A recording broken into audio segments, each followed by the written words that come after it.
जुबान शनासी, हासिल ताल्लुम, तलमीह की पहचान और इस्तेमाल कर सकें। तलमीह का लफ्जी मतलब है इशारा करना। किसी लफ्ज या मजमुआ अल्फाज के जरिए से किसी तारीखी वाक़े की तरफ इशारा किया जाए तो इसे तलमीह कहते हैं। मिसाल के तौर पर दिया गया शेर पढ़िए, इब्ने मरियम हुआ करे कोई, मेरे दुख की दवा करे कोई। हजरत ईसा अलैहिस्सलाम यानी इब्ने मरियम अलैहिस्सलाम को अल्लाह ताला ने मोज़ा अता किया था कि वो बीमारों के जिस्म पर हाथ फेरते तो उन्हें शिफा मिल जाती थी। इस शेर में हजरत ईसा अलैहिस्सलाम यानी इब्ने मरियम अलैहिस्सलाम के इस मोज़े की तरफ इशारा किया गया है। इस तरह ये शेर देखिए, क्या फर्ज है कि सबको मिले एक सा जवाब, आओ ना हम भी सैर करें कोहे तूर की।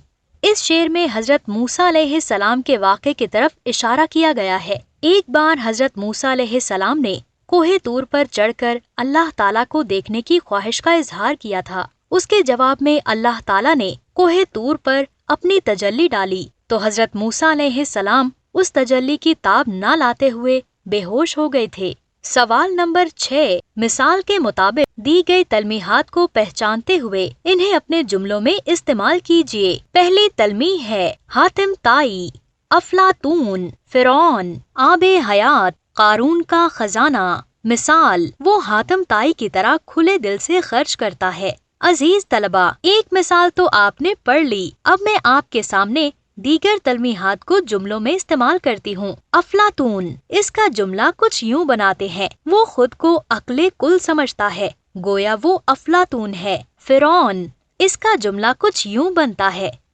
असलम अमीर आदमी है लेकिन फिरौन है, गरीबों को जरा अहमियत नहीं देता।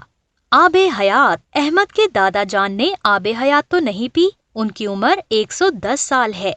कारून का खजाना, इसका जुमला कुछ यूँ बनता है, आपके पास शायद कारून का खजाना है तभी तो फिजूल खर्ची पर फिजूल खर्ची किए जा रहे हो। हासिल ताल्लुम, इबारत में मुतज़ाद अल्फाज का इस्तेमाल कर सकें। सवाल नंबर 7, दिए गए नमूने के मुताबिक चंद जुमलों पर मुश्तमिल इबारत लिखिए जिसमें मुतज़ाद अल्फाज इस्तेमाल किए गए हों। नमूने की इबारत, हक और बातिल की जंग अज़ल से शुरू है जो अबद तक जारी रहेगी। इस जंग में हक को फतह हासिल होगी और बातिल को शिकस्त होगी। बाज़ औक़ात हक का रास्ता मुश्किल होता है और बातिल का आसान। जो हक के रास्ते पर चलते हैं उन्हें बुलंदी मिलती है, जबकि बातिल के रास्ते पर चलने वालों का मुकद्दर पस्ती होती है। अजीज तलबा, नमूने की दी हुई इबारत में से आप मुतज़ाद अल्फाज की निशानदही कर सकते हैं, जैसे हक और बातिल, अज़ल और अबद, फतह और शिकस्त, मुश्किल और आसान, बुलंदी और पस्ती वगैरह। इस इबारत को पेश नज़र रखते हुए इस तरह की इबारत खुद लिखें।